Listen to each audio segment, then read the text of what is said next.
या बातमीचे प्रस्तुत करतायत माऊली आय मित्रा ऑप्टिकल। आमच्याकडे सर्व प्रकारच्या नंबरचे चष्मे व सन गॉगल मिळेल।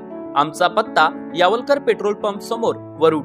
आमचा मोबाईल नंबर 9420 72 14 28 95 95 11 0495।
श्री रामनवमी उत्सव वरुड शहरात दरवर्षी मोठ्या जल्लोषात आणि भव्य दिव्य असा साजरा केला जातो। यावर्षी देखील श्री रामनवमी उत्सवाची तयारी मागील एका महिन्यापासून सुरू होती आणि ही तयारी जवळपास आता पूर्ण झालेली आहे।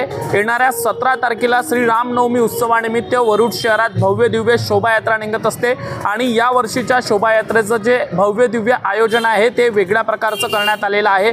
आपण बघू शकतो दरवर्षीप्रमाणे यावर्षी सुद्धा केदार चौक परिसर जो आहे विद्युत रोषणाईने सजावट केलेला आहे। माझ्या पाठीमागील जर परिसर आपण बघितला तर हा परिसर आहे छत्रपती शिवाजी महाराजांचा पुतळा, महात्मा ज्योतिबा फुलेंचा पुतळा, जे स्मारक आहे या ठिकाणी जो देखावा आहे त्या ठिकाणी विद्युत रोषणाई करण्यात आलेली आहे।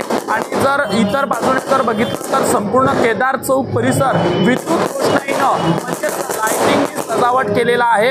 आणि आज 15 तारखेला केदार चौक परिसरात श्री रामनवमी उत्सवाच्या निमित्तानं भव्य दिव्य असा जगराता देखील ठेवण्यात आलेला आहे। त्याची सुरुवात देखील झालेली आहे। वरुड शहरात विविध ठिकाणी भगवे झेंडे लावण्यात आलेले आहे। अनेक चौकामध्ये भगवे झेंडे लावण्यात आलेले आहे। विशेषतः वरुड शहरातील श्रीराम मंदिर जे आहे त्या ठिकाणी देखील वेगळ्या प्रकारची यावर्षी सजावट करण्यात आलेली आहे। आणि ही जी संपूर्ण सजावट आहे विश्व हिंदू परिषद, बजरंग दल आणि श्री रामनवमी उत्सव समिती वरुडच्या सर्व कार्यकर्त्यांनी, पदाधिकाऱ्यांनी केलेली आहे, श्रीराम भक्तांनी केलेली आहे। विशेष गोष्ट ही आहे की यावर्षीची जी शोभायात्रा आहे ही भव्य दिव्य स्वरूपाची असून मोठ्या प्रमाणात नागरिकांची उपस्थिती त्या ठिकाणी असणार आहे आणि वेगळ्या प्रकारचं आयोजन यावर्षी करण्यात आलेलं आहे। यामध्ये विविध झाक्या आहेत, त्या झाक्या कुठल्या आहेत ते देखील आम्ही पुढील न्यूजमध्ये तुम्हाला सांगणार आहोत। मात्र मागील एका महिन्यापासून या शोभायात्रेचं आयोजन केलेलं होतं आणि ही तयारी आता जवळपास पूर्ण झालेली आहे। सर्व शहर भगवमय झालेलं आहे। केदार चौक परिसरात तर वेगळा अनोख्या प्रकारचा देखावा तयार करण्यात आलेला आहे।